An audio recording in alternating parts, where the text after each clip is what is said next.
Hello everybody and welcome to my channel. Today we are doing something a little bit different. I am quite excited about this. So I started reading a book. That had a really weird reputation, but I'm like, oh, I kind of normally like those books. Like a little weird, people think it's strange. I'm like, okay, I'm probably gonna like it.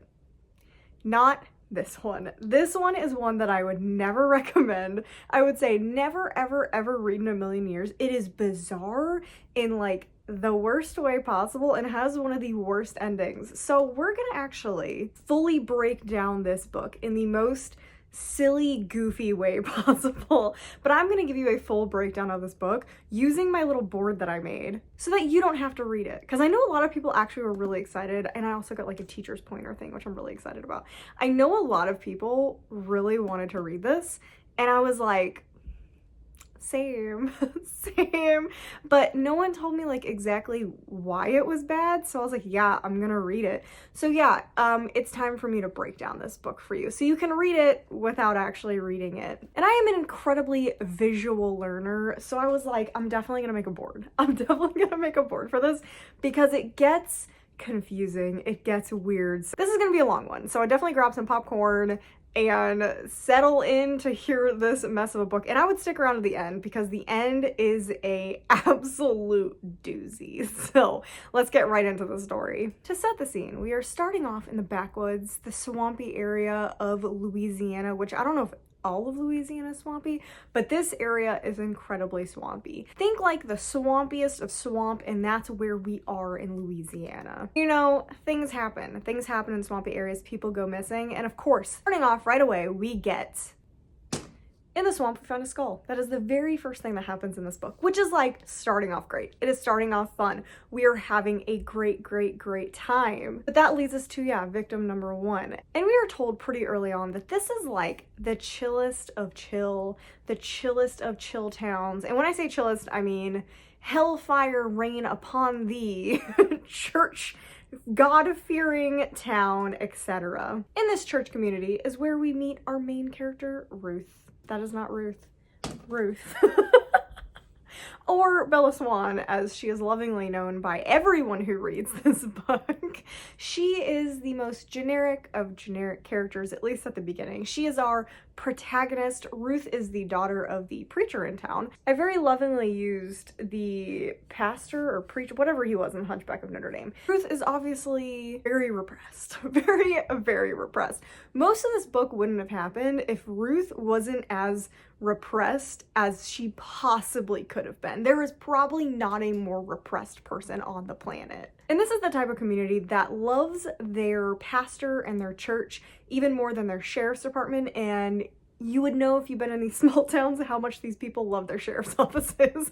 So you know they love that church a lot. So we're starting in the current day. This jumps around a lot from the present to random parts of the past, so definitely try to keep up because I had to while I was reading it. So we are in the current day. Ruth finds out about this skull and she races home. And when she gets home, standing at her doorstep, just looking the palest of pale he could possibly pale, is our other main character, Everett, or Edward, as I may accidentally call him as we're going through this because the similarities.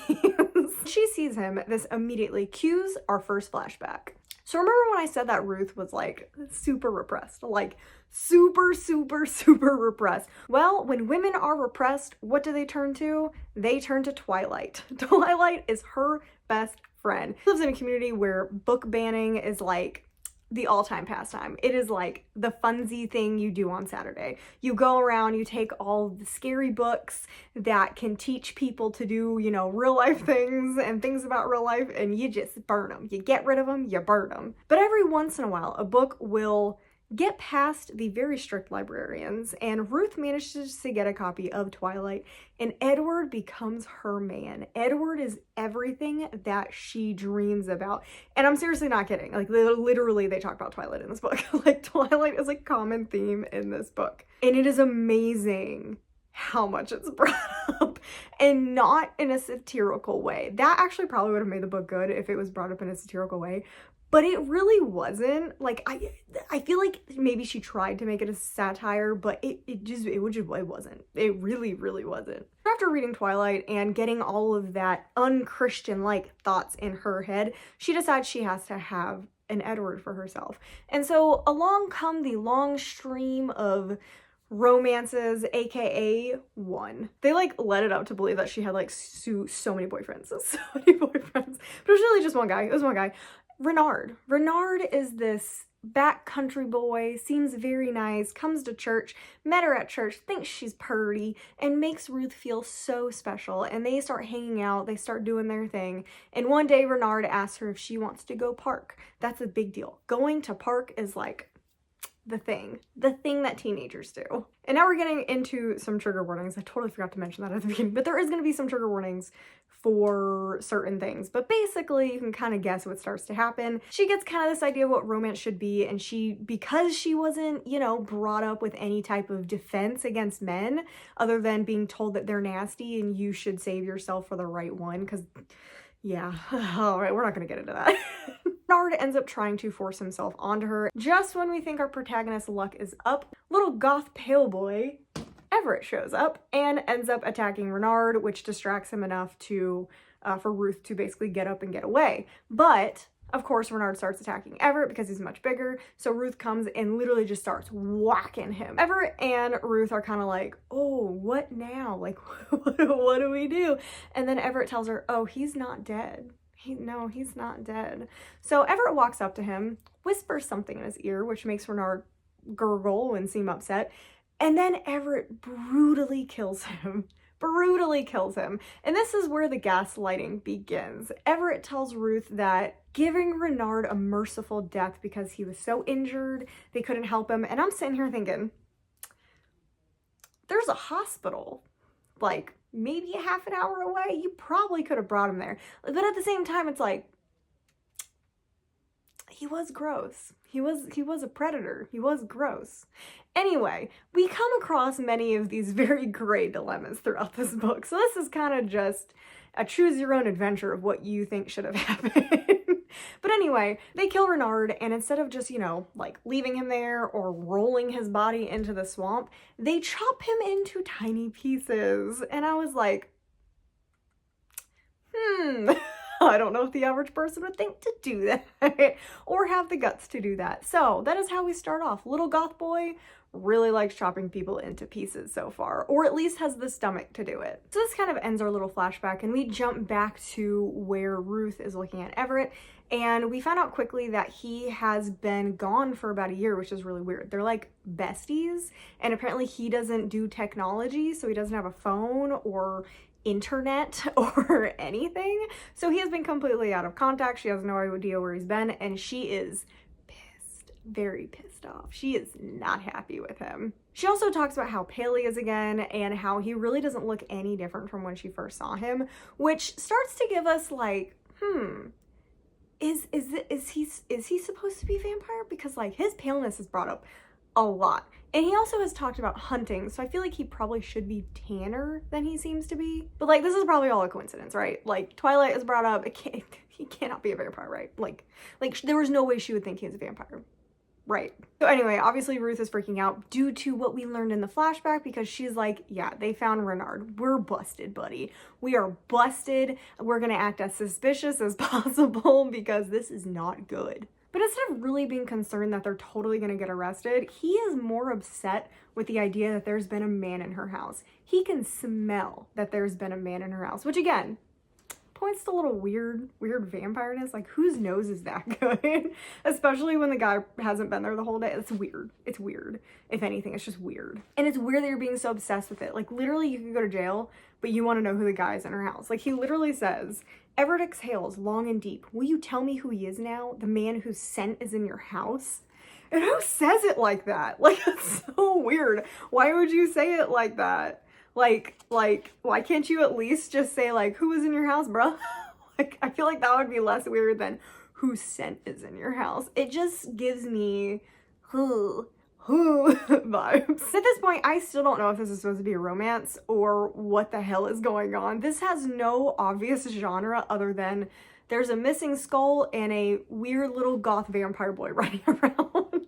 I do love that Ruth kind of like laughs at this behavior, but like isn't really mad at him. She's like kind of upset with him, but she does at least laugh and like go like, why? Like, why does it matter? Like, why are you so upset, man? And it's definitely in more of like a, oh shucks, he's just being protective way instead of like, you're a walking red flag. So I kind of wish she had been a little more upset about it, but at least she, you know, said something. Honestly, I'm pretty proud of her because instead of letting him gaslight her and distract her by talking about this man that was in her house, she goes full offensive and is like, where were you? Why'd you not leave me a note? Why didn't you tell me anything where you were going? What happened?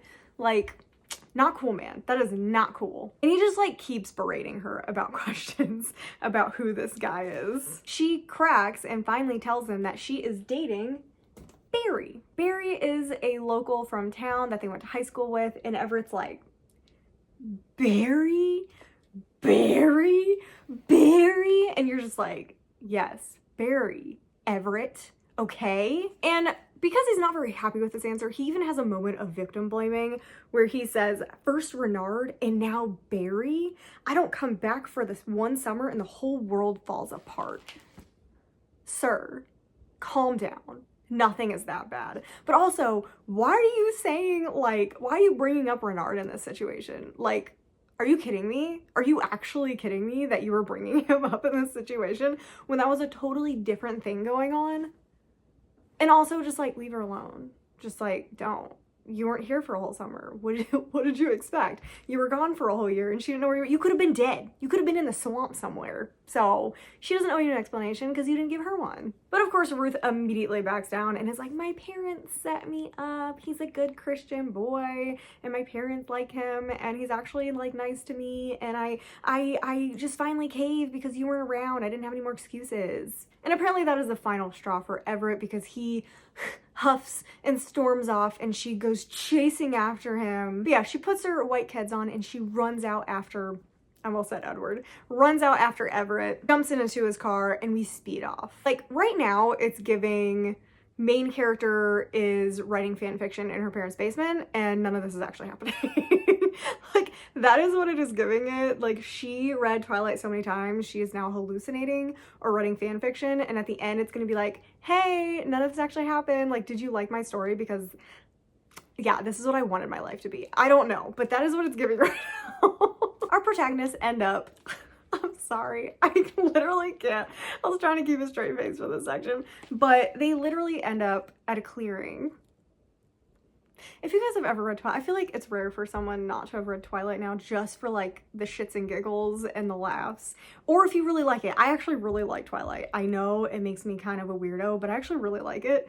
I understand the writing is bad. Like reading it back, it's like, but it's one of those guilty pleasure books that really got me into reading. So, but when this happened, I was just like, are we even trying to hide that this is Twilight fan fiction? Like, this is straight up Twilight fan fiction. There's a place in the woods near my house he showed me years ago. It's one of the sacred spots no one else in Bottom Springs knows about, because it turns out that no one can comb through the wild quite like Everett can. A skill born from necessity. When he pulls up and cuts the engine, tires settling in the grass, we get out and step inside the thicket without speaking. It's as synchronized as birds in the wind. Birds are a theme. She really likes to say that they're like birds a lot, which is really giving The Notebook. Eventually, the tall, skinny pines give way to a small clearing, and in the middle is a tree that towers above the others. It's literally the meadow. It's literally their version of the meadow, where they go and they chat and they do things, and it's just like, really? Really? We're like going that on the nose there. And at this point, we literally have a tree climbing montage, and I'm just gonna insert this here. Because if you know, you know. If you know, you know. So that literally happens. Like, she climbs onto his back and they climb up this tree, and it's just like, what are you doing? Ashley Winstead, what are you doing? Like, this book isn't funny enough to be satire.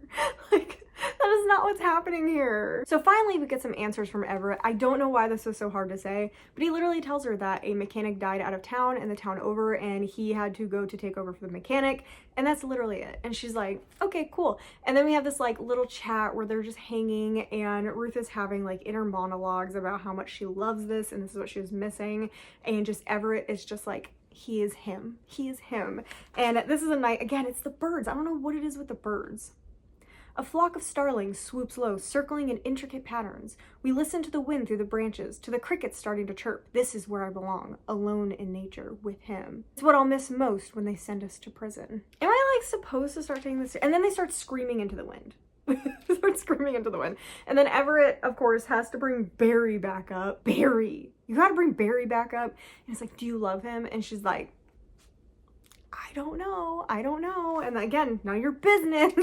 It's none of your business. We also learn that conveniently, Barry is now a deputy in the sheriff's department, so he actually has a lot of intel on what's going on, and he's going to be directly involved with the investigation. So they finally decide, okay, we really need to get to know what's going on and get ourselves involved in the investigation, because that's literally exactly what murderers do. Like, that is literally what they do, is they try to put themselves in the investigation. But you know, this town is filled with busybodies, so pretty much everyone at this point could be a murderer, so they're gonna look weird if they don't try to get involved in the investigation. So Everett and Ruth decide to go over to the Blue Moon Bar, which is the local bar that everybody kind of goes to. So once over at the Blue Moon, we are introduced to a seemingly minor character who really is still a minor character. Like, I kind of assumed this character would be a big deal later on because of the random introduction that we were given, but they really just aren't that super important. There's like a tiny part later on, but we are introduced to Lila, who was also a girl from school. Pretty much everybody that is brought up went to school or taught at school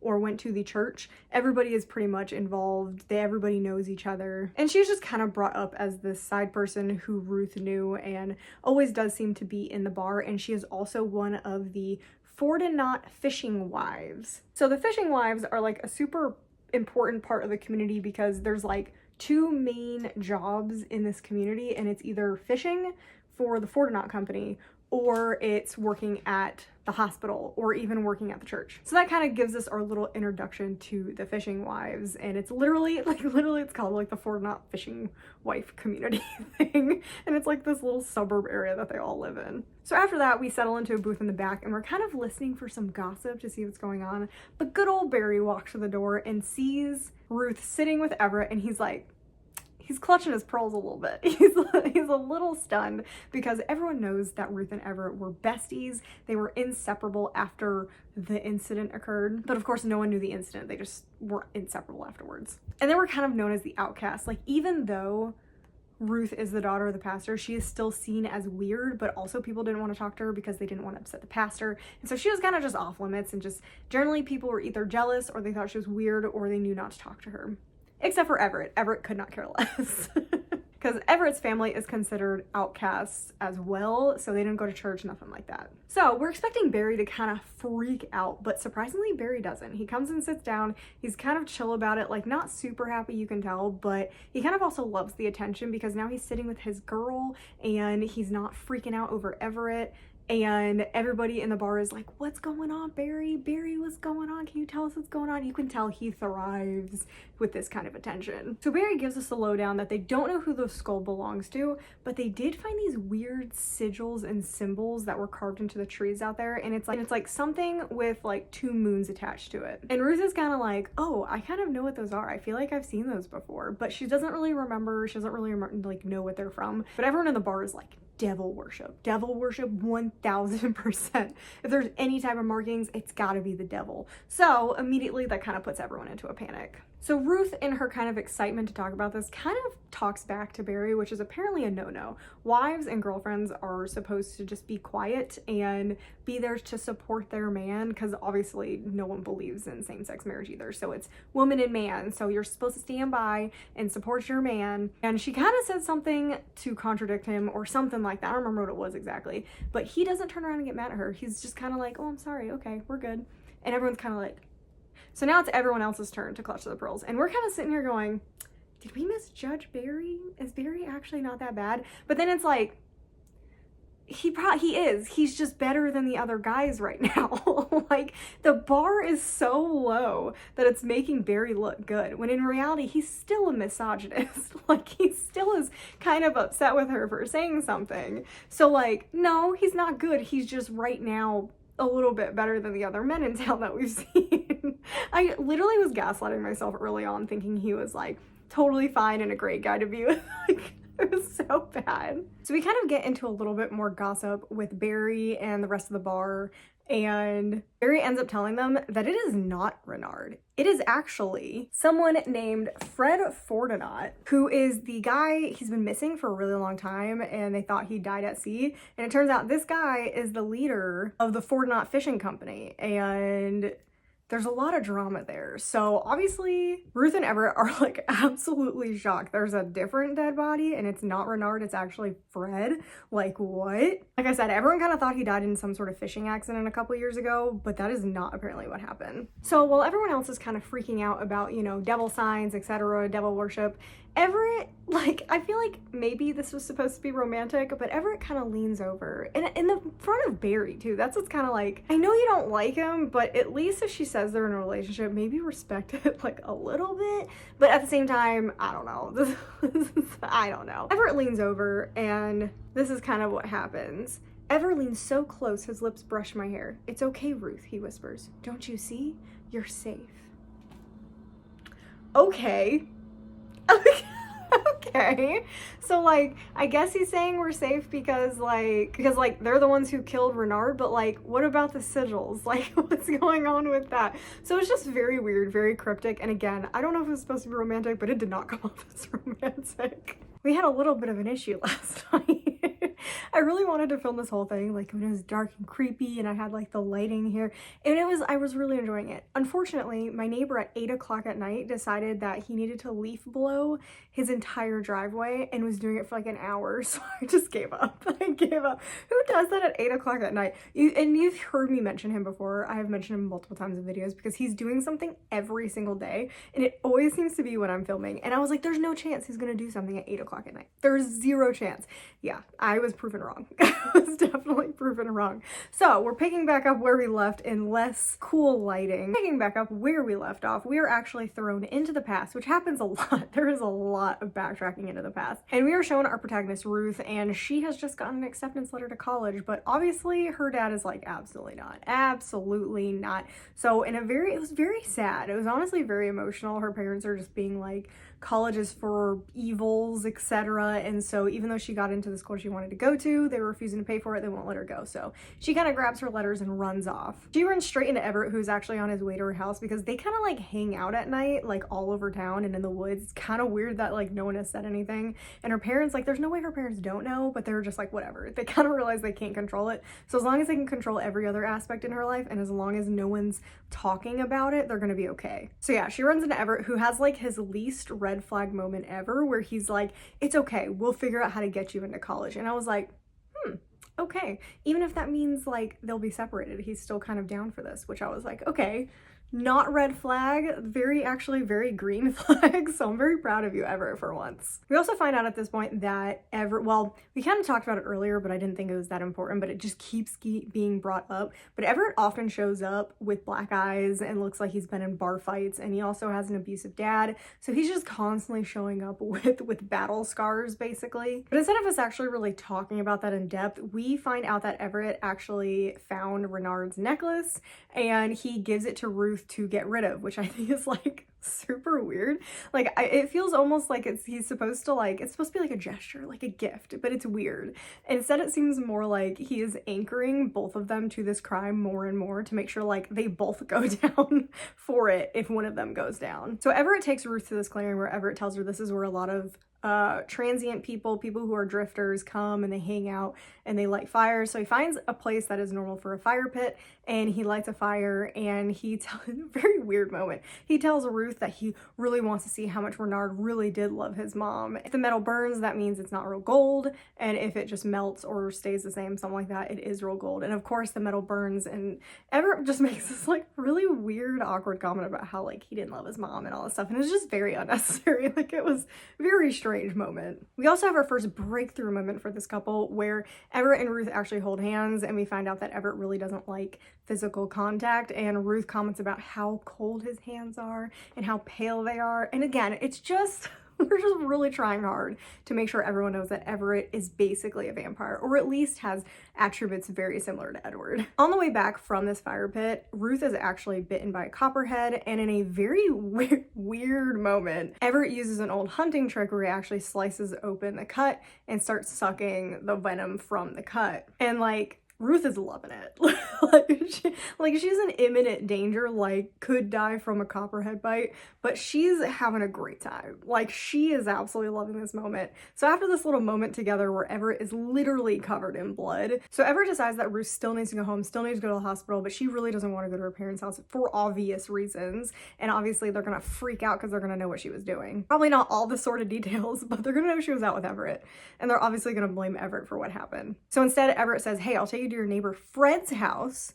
Fred Fortinat, the one that we just found out is the actual guy who died. Ruth has an absolute meltdown and is like, no, you cannot take me there. I'd rather go to my parents' house, which Everett is like questioning, but he kind of lets it go because obviously, you know, she's hurt. There's more important things going on. So he drops her off at her parents' house. Her mom comes out, freaks out when she finds her. After she's taken care of at the hospital, we have a very Edward Bella moment where Edward/Everett climbs into Ruth's window to kind of check on her and see what's going on. She is drugged up. Her parents took the opportunity while she was stuck in the hospital to have a psychiatrist brought in and drug her up so that she stops acting out, even though literally she's acting like a normal teenager. Probably not the whole getting your blood sucked out by a guy, but you know, like, teenager things happen, okay? We also find out that there was almost no venom left in her system, which I don't know how they would like 100% tell that. Like, I don't, is there a blood test for that? I literally work in a lab running blood tests and stuff, but we don't do snake bites, I don't think. Well, we do, but we don't test for them. So I don't know how they would know that she didn't have any venom in her blood.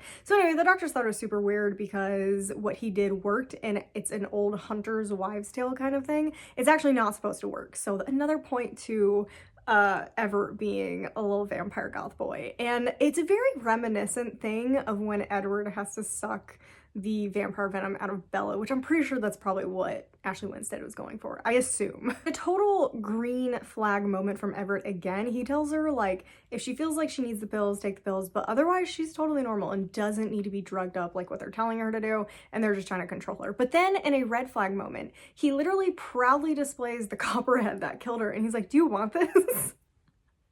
So apparently he's really good at tracking things. Like, I don't know how he knows that is the copperhead that attacked her, but he is 1000% sure. And she's like, thanks, but I really don't want that in the house. So instead he throws it out the window into the garden to give Ruth's mom a nice surprise the next day when she's gardening. They end up having kind of like a cute moment between the two. They're just kind of chilling. They go out on the roof and they hang out. But of course Everett can't let anything go, so he ends up bringing up Fred. And Ruth immediately is just like super uncomfortable about the situation. But she does end up telling him that the reason she didn't want to go there is because she's afraid of Fred, because Fred beat his daughter almost to death, Beth, for basically Fred called her a harlot, etc., because she was going out and talking to boys and was dressing like normal teenagers do. And so Beth and her mom actually came to ask Ruth's dad for help to help them escape, and Ruth's dad shut them down and said that it wasn't godly to leave her husband. And that's where we kind of are with Fred and his family. And again, Ruth's dad is just an absolute piece of work.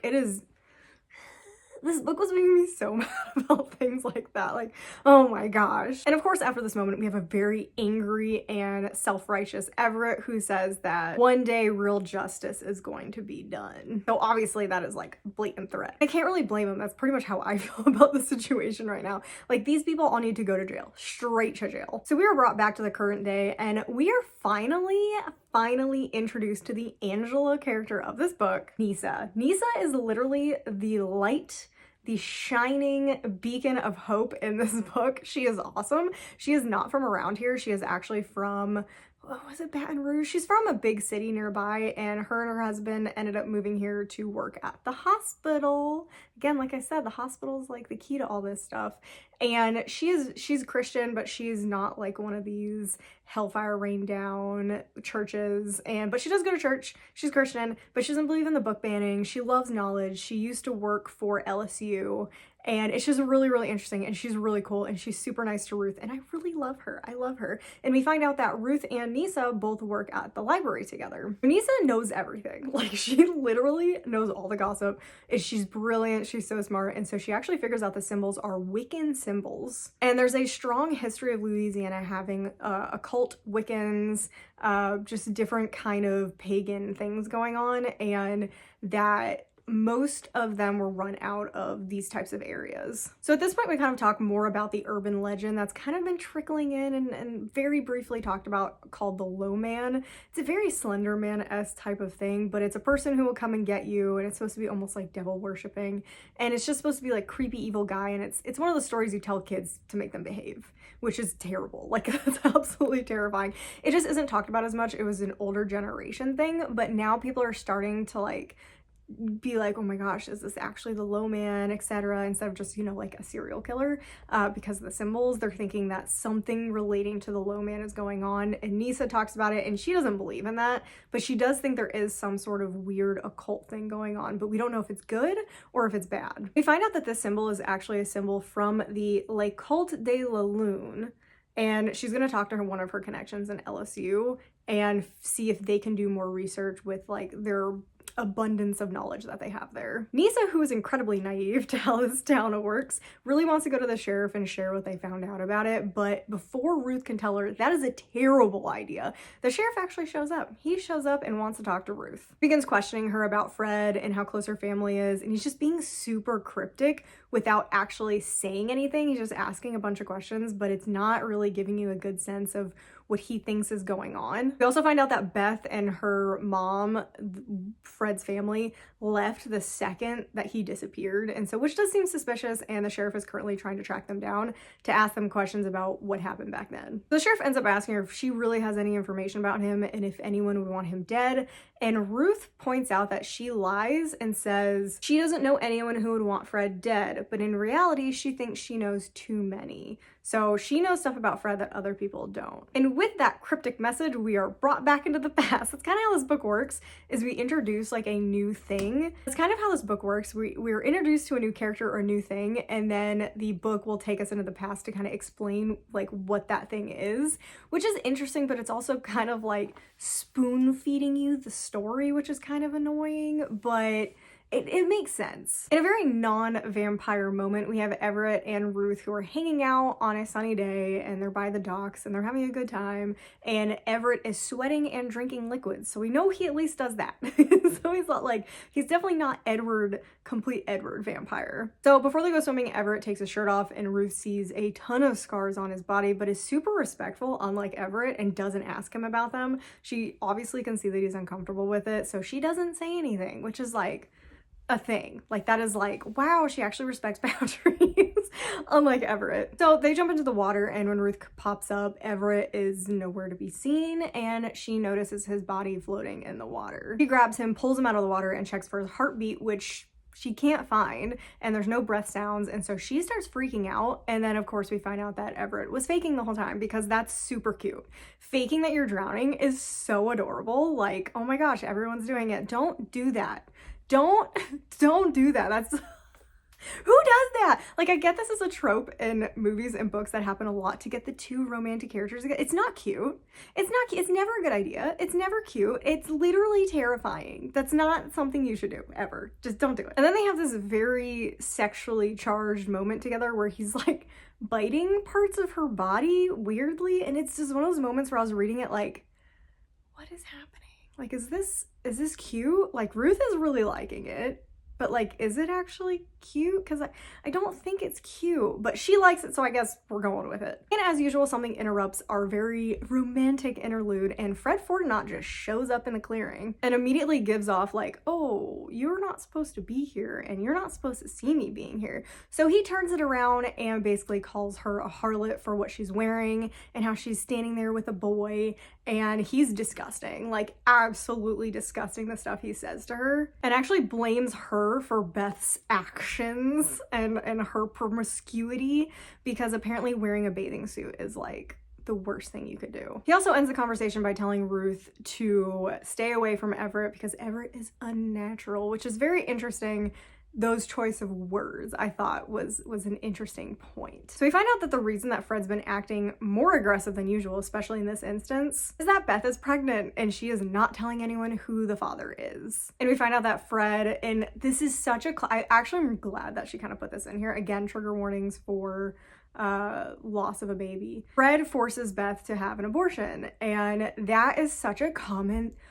That is such a common thing in Christian families. Christian values are good when they apply to everyone else but you. That's how a lot of Christians are in these like hellfire churches. It's once I'm in trouble though, like we can do whatever we want. It's okay, we have our reasons. But God forbid someone else do it, then they are sinners and terrible. And it turns out that Ruth's dad actually knew about it and actually approved of the abortion because he was worried that Fred, who was an elder in the church, would be looked down upon if they found out that Beth was pregnant. At this point, we have kind of our first real, like, well, I guess not first red flag, but like really big red flag while Ruth and Everett are talking after this little weird incident with Fred. And Everett says that Beth and her mom should just kill Fred and get it over with, which, you know, most of us are probably thinking about that. Like, we'll probably never say it out loud, but we're probably thinking it at this point. And then Ruth weirdly starts spewing a lot of Christian stuff that she's never really talked about before, and Everett is obviously taken aback, but then he tells her that sometimes there's a voice in his head that tells him to do really bad things. And Ruth says, never say that out loud ever again.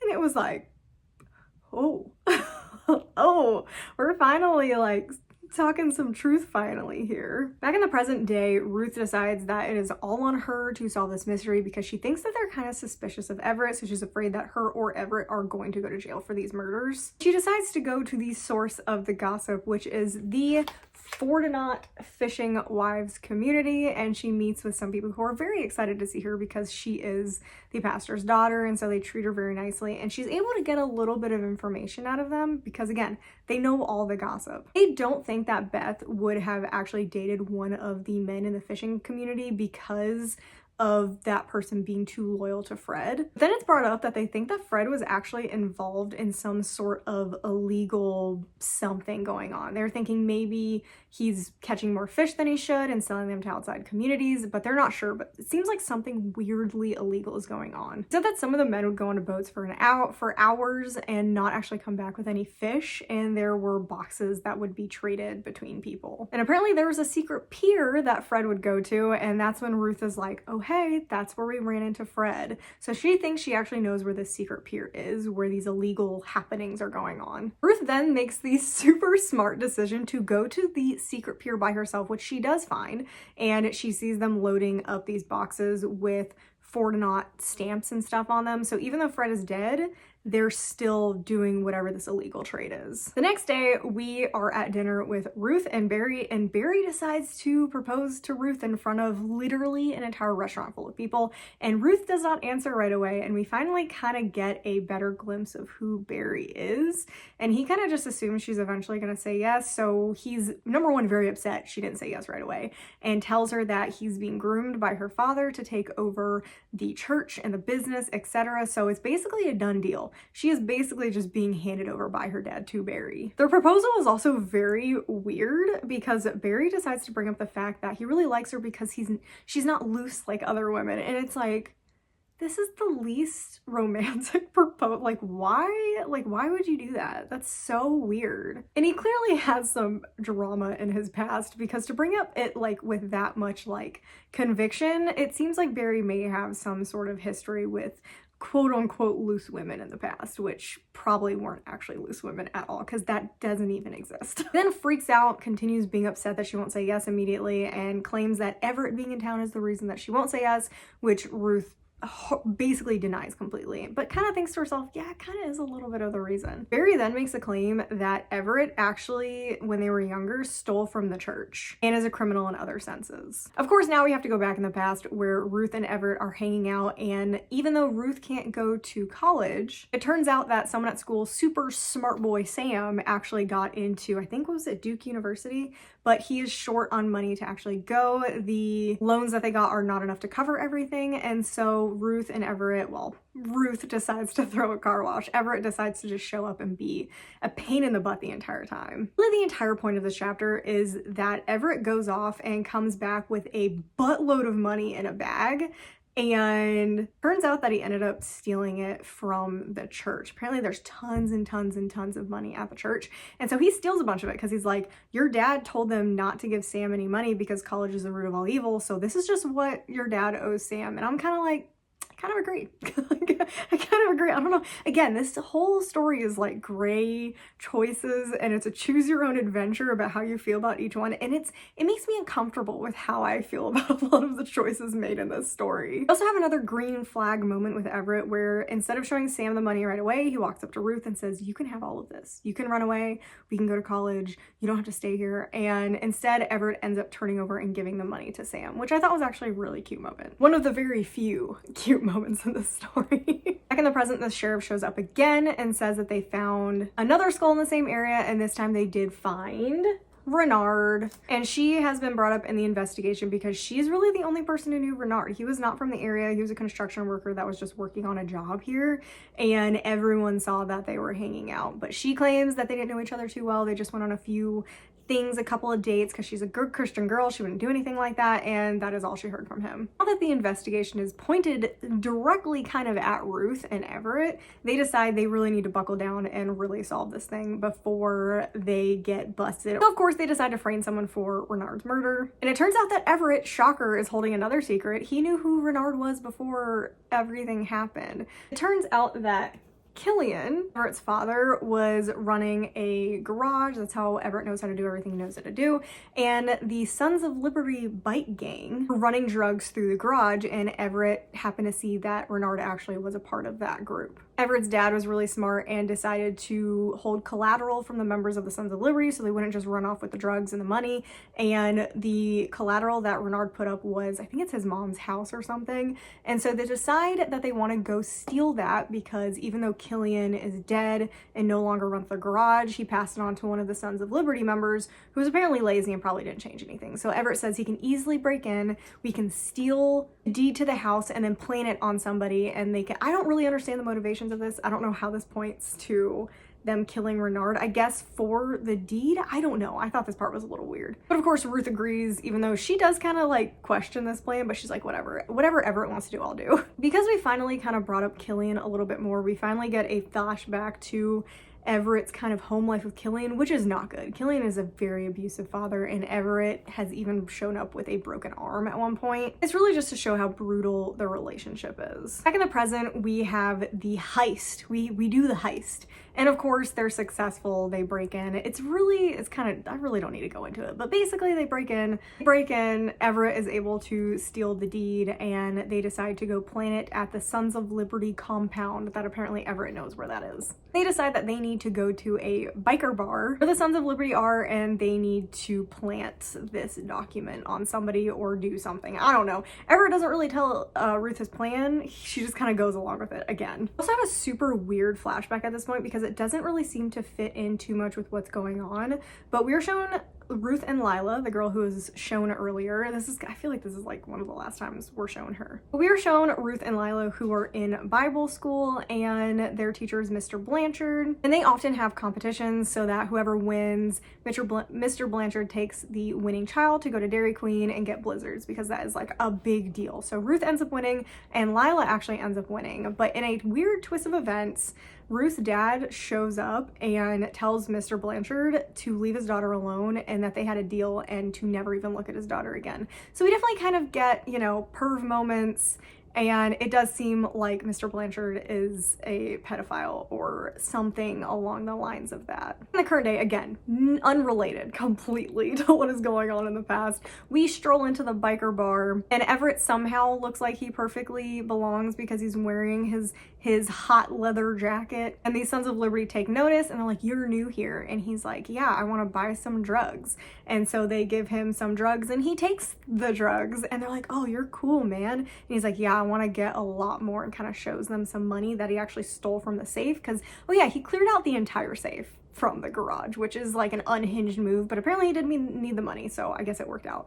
And so the Sons of Liberty guy is like, "Yeah, you got the eye of our boss, follow us." And of course we follow them to their motorcycle compound thing, which is in the middle of a turf war because suddenly this has gone sideways and we had to bring in motorcyclists. Is this because in New Moon Bella got involved with motorcycles? Like, is that the callback here? It feels very unrelated, but it does seem like the callback here.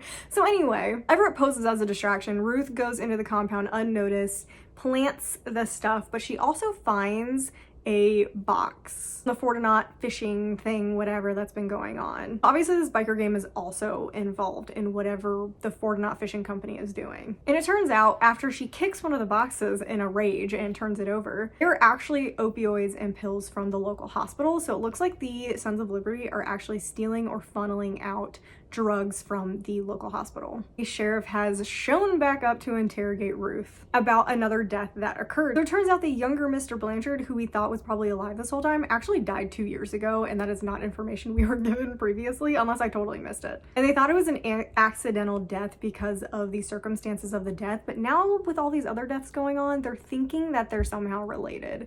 And the sheriff wants to like know about Mr. Blanchard, but Ruth kind of stays quiet and she doesn't really mention anything. Then we also learned that they classified Renard's death as an accident. So at this point, they think that Renard was an accident, and then they think that Fred and Mr. Blanchard were murders. To make things even worse, because the sheriff is definitely suspecting her and Everett, especially Everett, we find out from Nisa that even more of the symbols have been carved around town, which is like, who's carving them? Like, what's going on? Go back into the past. Again, it's just so jumpy around. That's what drives me crazy. We go back into the past with our two lovely protagonists, and we finally start getting a hint as to why Ruth and Everett are not together, because it seems like they both love each other, and it seems like it's weird that they're not together.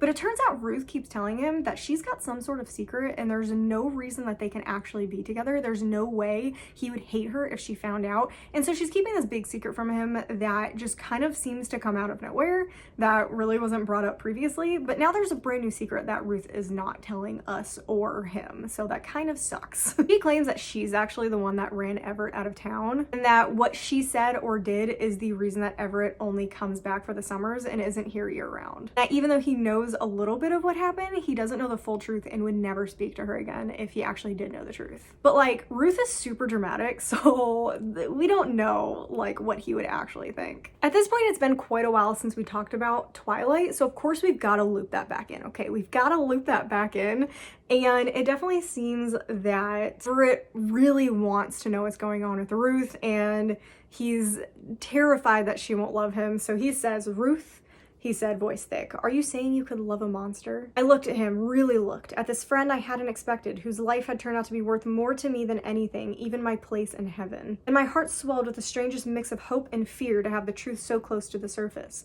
It would be so easy right now to confess that I was the monster. I wanted to freeze that moment and live in it, stay in the possibility. And so she's keeping something that she thinks that she is a terrible person, and Everett also thinks that he is a terrible person. So we've got two terrible people just apparently out there doing terrible things, but we don't know what any of the terrible things are except for the killing of Mr. Renard. I also had a quick sidebar in this kind of chapter, this area where Everett asks Ruth about Mr. Blanchard, but it's not like expressly talked about, but Everett does get the sense that Mr. Blanchard did something very bad and Ruth doesn't want to talk about it. And Everett's actually the one that seems to know that the father and son may have done something. Everett decides that he wants to pull his disappearing act again, and he tells Ruth that he's gotta go. Like, he's done, he's gotta go. And Ruth begs him to stay because obviously Renard's death was ruled an accident, so they have nothing to worry about at this point. But Everett tells her that the house that his dad owned actually got a buyer, and there's no reason for him to stay any longer. He also finally tells him about the proposal from Barry, which is like a wild moment because it is so dramatic. And he goes on this huge spiel about how no matter what, she's gonna accept the marriage because she's a coward and it's the easy way to do things, and this town has her and he can never have her because the town has her, and she'll grow old and have babies with Barry. And it's just like, yikes, he's thought about this a lot. And again, instead of kind of stopping his rampage of being upset, she just thinks back again to how she could never be with him because of the things that she knows. And we find out that one of the things that she does know that Everett doesn't know is that his mother did not die during childbirth. She actually died because Killian, Everett's father, beat her to death, which is like, oh, okay. Oh man, that is a pretty big secret to keep from your best friend. Like, whoa. But apparently that's not the worst of it. Leaving that entire situation completely unresolved, we move on to having a conversation with our absolute favorite person, Barry. Barry is just, he's so annoying. He's so annoying. At this point, he is more annoying than an actual villain character, but the more he speaks, the more I want to like shave his head. I don't know what that would do, but just like, he drives me nuts. And here's a perfect example. They were talking about Fred Ferdinand's business and who actually inherited it, and it's just like this random guy who inherited it. So Ruth asks, like, why didn't Beth's mom, Fred's wife, inherit the business?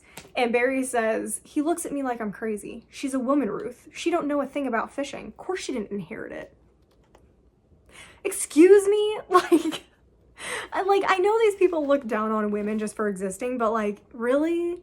Women don't know anything about fishing? Is that just like an inherently male thing to do? I didn't really think of that way, but apparently it is. Apparently if you're a woman, you can't fish and you don't know what fish are. Fish don't exist in your minds unless you are cooking them. That's what a woman is for, is cooking fish, okay? Okay, apparently that's what that is. So Barry is showing his ass again and just puts his foot right in his mouth. Ruth kind of just totally overlooks it, like doesn't even comment about that. So like, I feel like I had to comment about it for her. Everett decides to kind of show up during this conversation, and it turns out they're actually having this conversation at church, and Everett has never been in this church before, and he just shows up and causes an absolute scene. And that scene ends up leading to a confrontation outside of the church where Barry really shows his hand. This is where we get full Barry. He throws an absolute temper tantrum because Ruth won't just leave with him, and Ruth is talking to Everett. So Barry just is like, and goes off and tells on Ruth to her dad. like an absolute child. I was kind of cracking up at this point, but of course it becomes less funny when Ruth's dad actually shows up in the middle of Everett and Ruth having a fight because Everett just wants her to leave. Everett wants her to like get out of the situation and stop letting everyone control her, but she is, I mean, she's lived with abuse her whole life. She definitely has Stockholm Syndrome-esque tendencies here, and she just doesn't know how to get out of it. And Everett berating her probably isn't the best way to help her. But that aside, Ruth's dad shows up, and Barry kind of reveals their hand and starts screaming about how Everett is the serial killer that's been running around. So Everett kind of storms off because Ruth doesn't want it to escalate anymore. So after this little confrontation, Barry takes Ruth home, but Ruth's parents also follow her home, and they have this big fight outside where Ruth's parents are like, you need to wear a wiretap, you need to get him to confess to what he did and tell us, and you need, like, he's done all this murdering and he's a terrible person. And Ruth doesn't believe it. She cannot believe a word that they're all saying. So instead of doing any of that, she ends up going and meeting Everett at a bar where they're kind of sit very awkwardly because of the fight they just had. Everett is acting like a moron. Like, he normally acts like a moron, but he's really acting like a moron. He is looking to get into a fight. He is trying to pick fights with people, and he ends up almost killing somebody out in the parking lot because of getting into a fight. And Ruth mentions that she's afraid of him, and it actually is not the first time that she's been afraid of him. So this is where the book kind of takes a left turn into absolute crazy town, okay? Remember how we were talking about there's pagan and occult things going on in this? Well, we get our first real big glimpse of this. It turns out that Ruth knows more about what's going on than she kind of let on to anybody. So back in the past, she ends up going to visit Everett at his house, and she notices a bonfire in the backyard, and when she goes over there, she sees some stones laid out in a circle that have weird rune carvings that are different than the ones on the woods now. And she sees Everett and his dad bent over a deer, and it looks like they are eating the deer and they are covered in the blood, and she obviously panics and runs away, and Everett tries to chase after her. But yeah, no, like what? That's crazy. I was not expecting that. Like, I was not expecting that in that book, but apparently we've got some like serious pagan occult rituals. They're not like very specific about what this actually is. There's something going on, and obviously immediately thinks devil worship because, you know, it probably kind of looks like that a little bit. So quickly Everett is able to meet up with Ruth and actually explains that they weren't eating it, they were bathing in the blood because apparently that's better. And it's actually, they do it once a year to honor Everett's mother, who was a practicer of these occult rituals and Wiccan magic and stuff. See, I feel like I know some stuff about Wiccan, and I feel like this is not what I was taught about them. So I don't know if she's getting mixed up with like different religions or spiritualistic practices, but apparently the mom was into some sort of pagan occult things, and so once a year they honor her by doing some of her practices from a little book that she kept. So back in the present and back to these kind of symbols things that are going on, Nisa of course is amazing as usual, and she ends up telling us that these runes are actually runes of protection. It turns out they are horns and not moons, and if there's two, that means it's protection. If there's only one, that means that it is like devil worship, whatever. So because there are two, it actually are sigils of protection that are covering the town. And now Ruth is convinced that Everett is the one that is drawing them and is actually trying to protect everybody.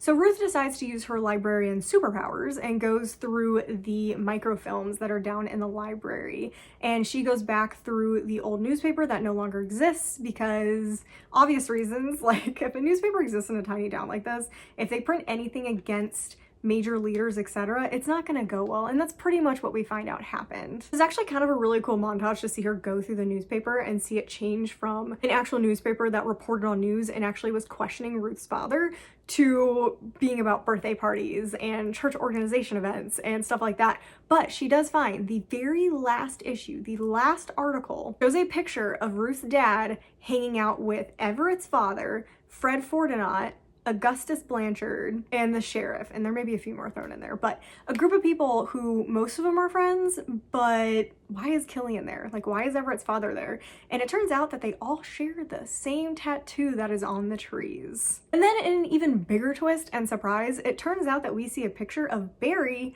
holding Beth's hand in the background. So yeah, it looks like Barry may be the father of the baby that Beth did not end up having, which would explain his insane loose women comments. So when she runs upstairs in the library, it is nighttime, but she ends up running into Kobe, which is one of the fishing wives that we don't really talk about much, and she gets nervous and leaves, and then Nisa kind of comes out of the shadows, and we find out that Nisa is running this like underground gossip thing, and that's how she collects them. She tells everybody that she'll be at the library at these times, and they can come tell her gossip and etc. in exchange for other gossip. So it turns out that this little group that Nisa has organized is actually helping Lila get a degree secretly, and she's going to leave her husband, etc. So it's like, I love Nisa. Nisa needs her own book. Like, that is who the real protagonist of this story is. And we end up confirming from Nisa that the younger Mr. Blanchard was a pedophile. Oh yeah, I forgot to reveal that he was victim. Victim! I just realized that. I was looking at the back and I was like, huh. But yeah, so yeah, like I said, he was a victim, and we get from Nisa that he is a pedophile. And Nisa ends up connecting the dots that a bunch of bad men were killed all in a row, and that kind of freaks Ruth out. And then Nisa also lets us know that the elder Blanchard, the one who's kind of owns everything and all the money, just died, and they think it's from the shock of finding out his son was a pedophile, even though he probably already knew that. and ends up leaving everything to Ruth's father. Ruth now realizes that she needs to kind of solve things and figure out what's going on really fast because she's starting to think her dad and them are actually involved in what's going on, and she wants to find the owner of the picture, and that guy is John Abraham, and he's the one who kind of went out of business because he was threatened by Ruth's dad. So in a culmination of the entire book, we start getting, this is where stuff happens. This is where stuff is happening, all right? If you haven't paid attention to anything else, this is where you need to start paying attention. Ruth goes and finds Everett and finally confesses that the reason she wasn't with him and that all this stuff was going on is that she went and poisoned Everett's father.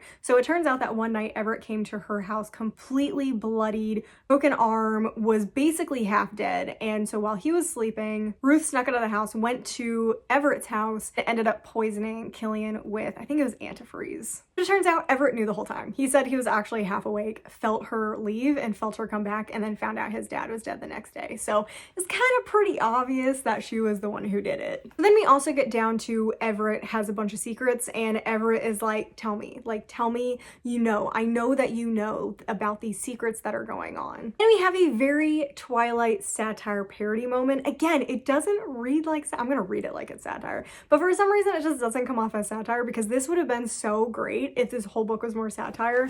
But yeah, here we go. He doesn't move, doesn't even blink as I inch closer, telling him what I've finally figured out.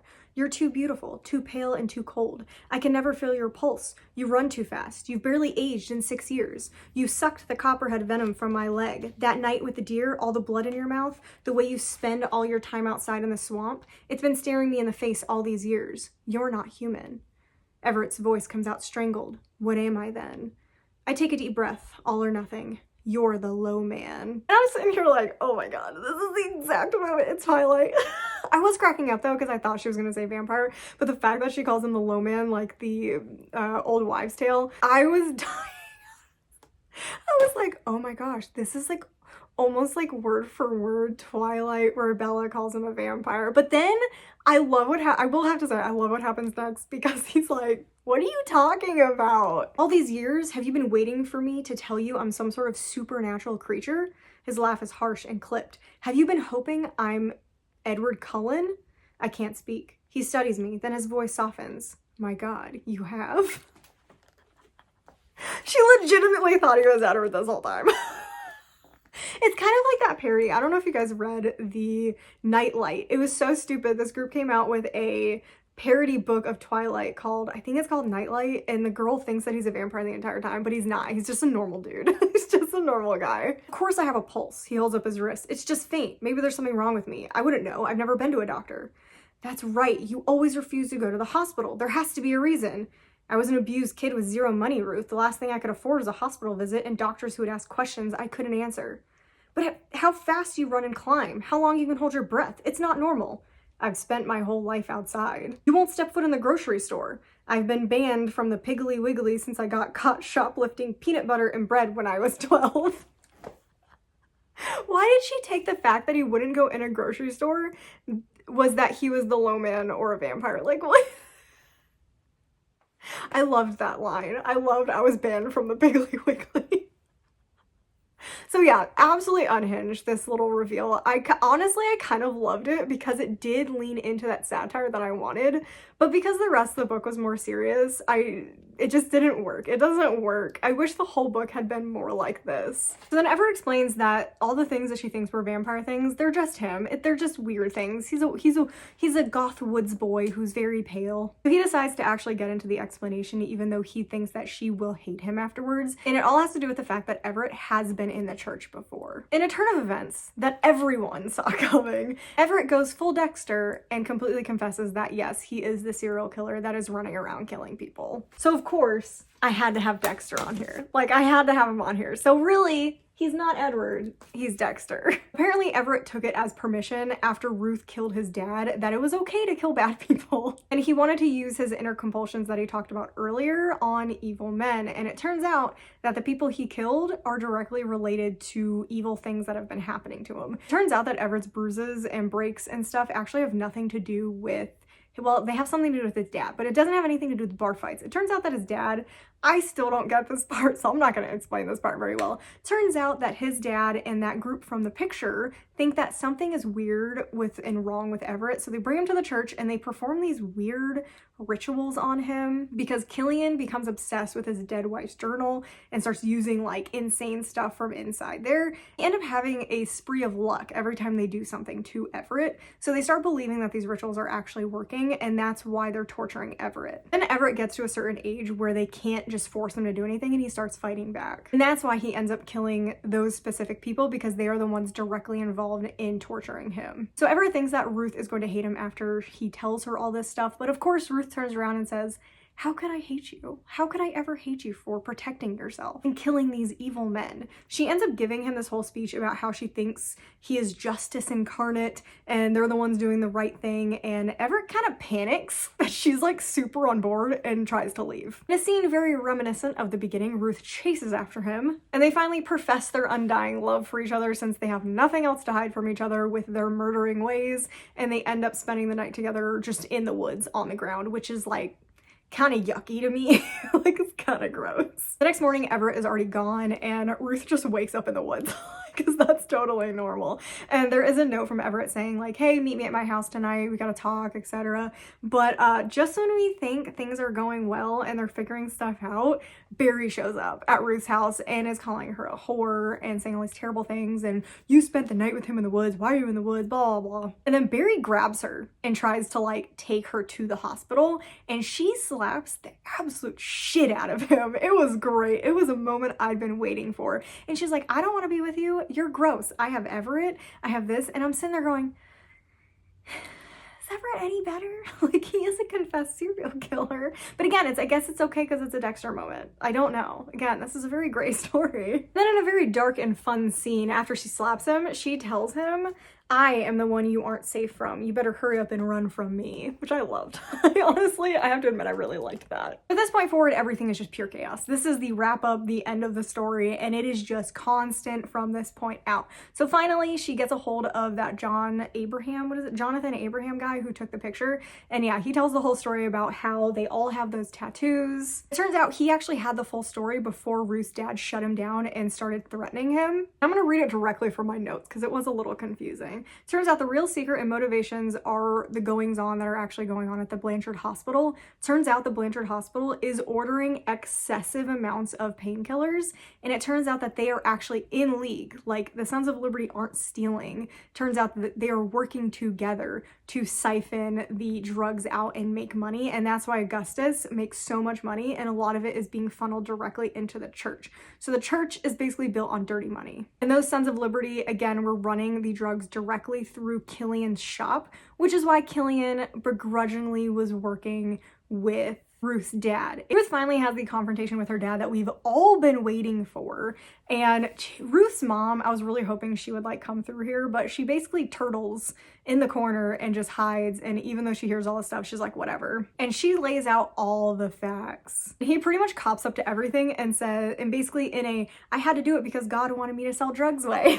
Like, of course, because he, again, is blaming everything. Like, it is by divine right that he's supposed to be doing this. And then pretty much at this point, nothing super good comes out of this conversation. Like, the dad doesn't think he did anything wrong, and he thinks that Ruth is still being a brat and a terrible daughter and should just step aside. And the only thing we learn from here is that the whole town has turned into a mob, and they are going to go get Everett and execute him as the low man. Ruth rushes over to Everett's house and finds it all shot up, but she does find Everett hiding in the garage. Luckily, he wasn't there when it happened. And Everett confesses something else. It turns out that Everett actually came back to town not really for Ruth.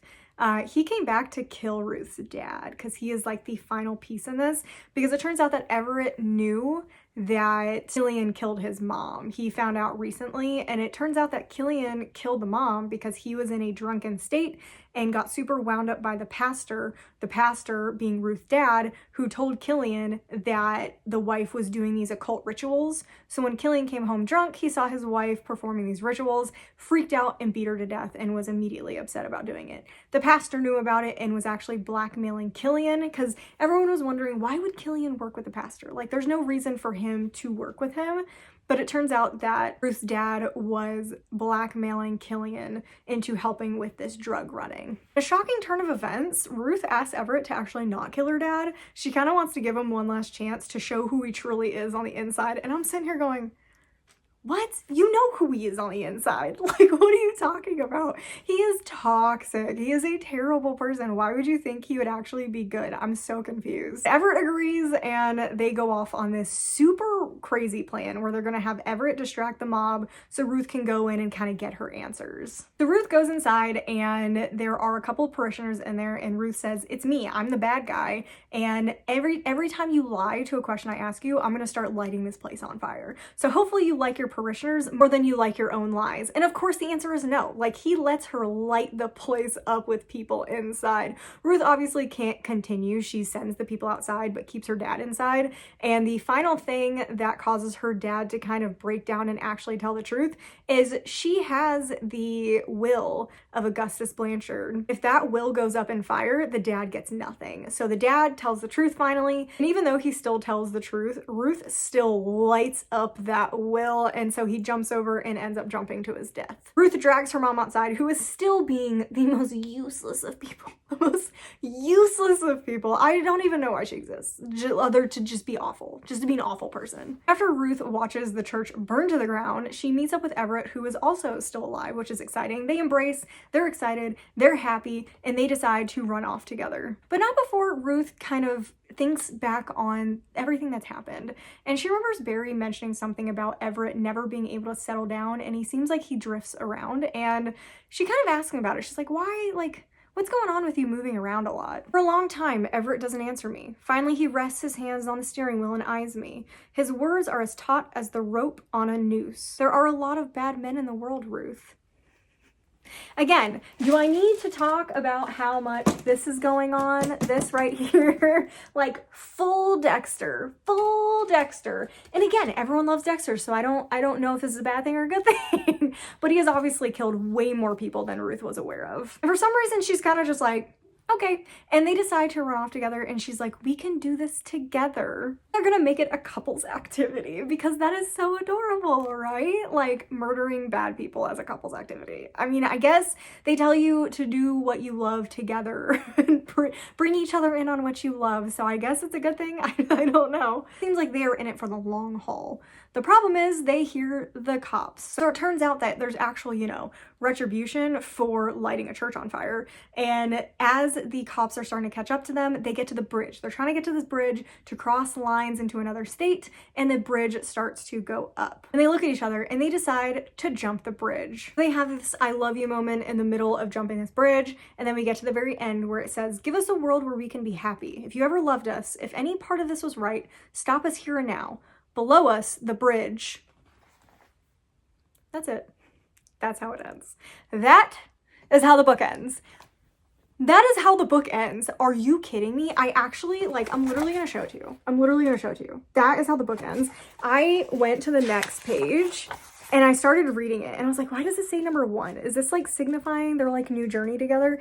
But it's totally characters I don't recognize. And then the top says, read on to at a look for another novel by Ashley Winstead, In My Dreams to Hold a Knife. So you're telling me that this is the end of the book? Are you kidding me? Are you actually kidding me? No, come on. There should have been a year later with them like hiding in Paris and there's news reports of like them being dead or something. I don't know, something, or them actually being dead. I know something. You're telling me that I had to read through Twilight fanfiction, which also turned out to be Dexter fanfiction with some True Blood thrown in there, and you don't even give me an ending? Are you kidding me? Are you kidding me? And like I said the whole time, it was like a choose your own adventure because of the gray morality of the story. I guess it's a choose your own adventure for the ending too. Like you can choose to believe what happened. I hate it. I hate it. I gave this a 1 star. I don't know if you could tell. I don't know if you could tell. I kind of for a moment there was like buying it, but that ending absolutely killed me. There's also nothing even remotely surprising that happened in this book. It was very easy to understand that Everett was the one who was killing everyone from early on. It was very obvious. And then she was constantly cryptic. If you read the book, it was very cryptic the whole time about her talking about the dad and Everett being beat up and someone needing to save him. And it was very obvious that she killed Killian. Like, that was her big secret. Like, it's so obvious. But this was just like, I get it. I get why people hate this book.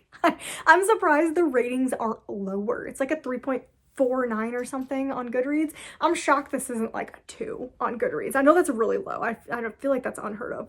But this is so bad. This is so bad. So anyway, that was my breakdown of the book, so you don't have to read it. But I know a lot of people were wanting to, but they heard terrible things about it, so they didn't want to read it. But there you go. You don't actually have to read it. You don't have to read it anymore. I just saved you reading over 300 pages, so you're welcome. I hope you guys enjoyed it. Make sure to subscribe, because I think I might do this a couple more times depending if there's any books like this that interest me that other people really don't like. I might do the Sarah Gailey book, Just Like Home, because no one likes that book. Apparently the ending is really bad, so I might do that book. That could kind of be a fun one, but I wouldn't do it for a month or 2 months, because this took a while.